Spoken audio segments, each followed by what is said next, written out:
Hello, I'm Pz.Kpfw and welcome back to my channel. I've got another model to show you today. This is the second model I've built after my Tiger E, and it is a Tamiya 135th Panzer Ausführung Panther, or a Panther D. The Panther D was the first variant of the German Panther medium tank and was introduced in 1943. It was used extensively in the Eastern Front and saw a lot of action in the Battle of Kursk. It was succeeded by the Panther A, G, and F. I built this model here about a year ago, and I believe that it shows some improvement of skill from the Tiger E in my previous video.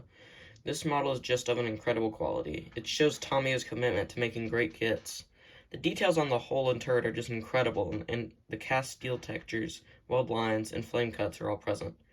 As this kit is from 2015, it also has several modern conveniences. For example, polycaps on every single road wheel, in addition to the drive sprocket and idler, so that they can be removed at any time during the building process.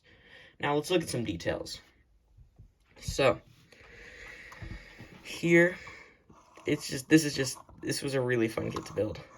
I did a lot of things different from the previous kit, including, you might notice that the color's different, and that, like, the main base coat color, and that is because I actually spray painted it. I used Tamiya's dark yellow spray paint, which is a little bit too dark, but it's okay. Some of the prominent features on here are, I'm going to go over some of the stuff that should be able to move. Not all of it can move on my model because I kind of suck. But this is the driver's hatch. It's supposed to move. But when I was building it, I accidentally got some cement in a place that made it where it couldn't move.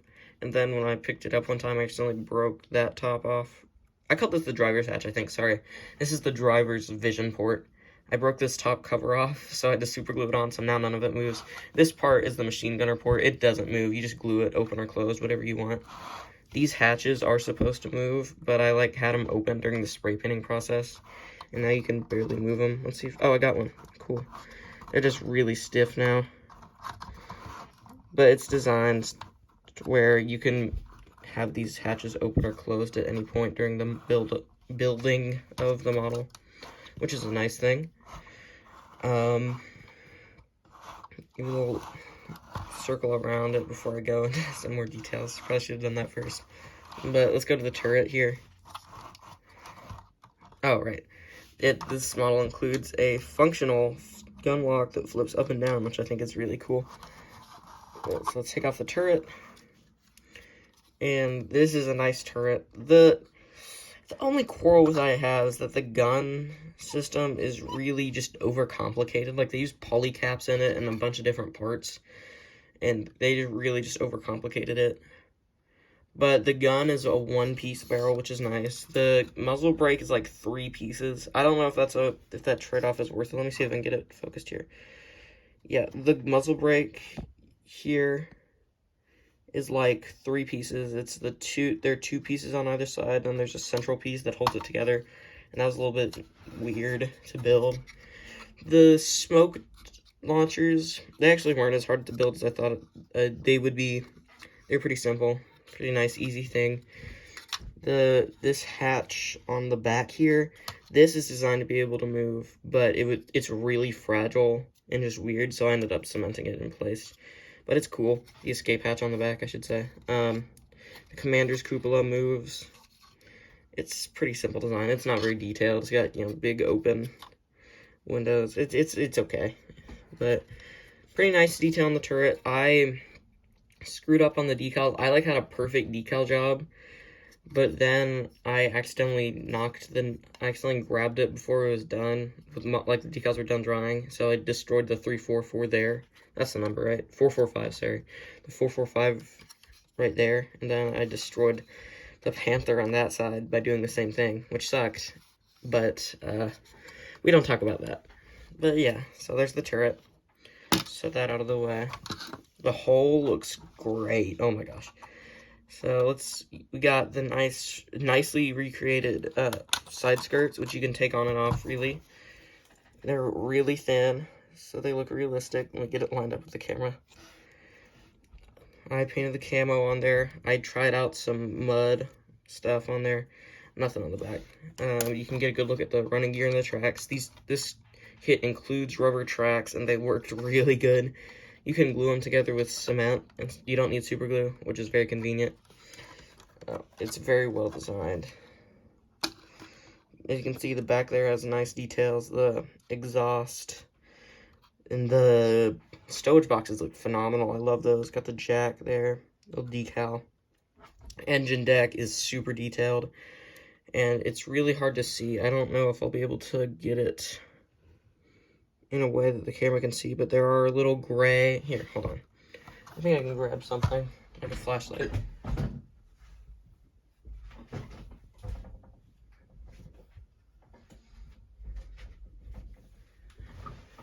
Yeah, okay. So,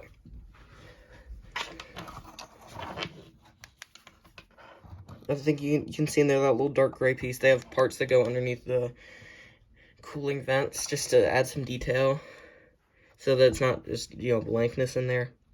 The engine deck looks so good. I put this little tarp here and some spare tracks on there. A couple of other things. Spare parts from the Tiger kit, actually. I put those on here. There's so many tools, but they were fine. It was kind of an event. It took me a couple of days to get the stowage done, but it was worth it because the stowage is nice. It looks good, I think. They did a good job.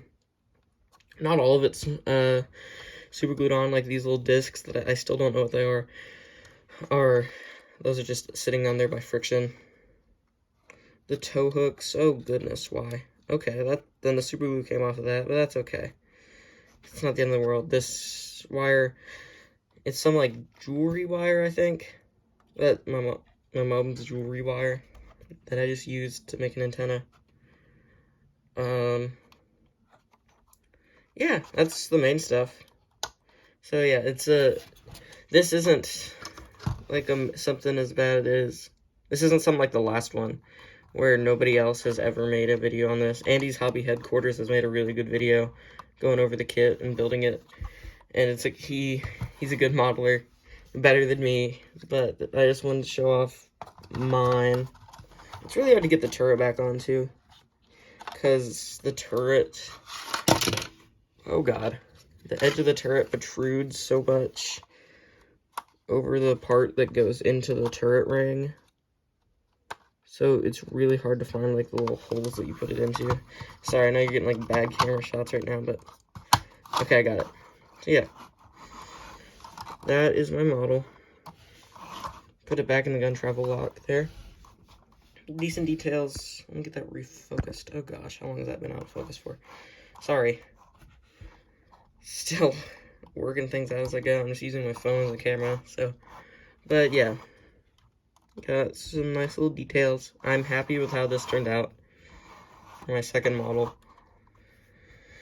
And I hope you enjoyed the video.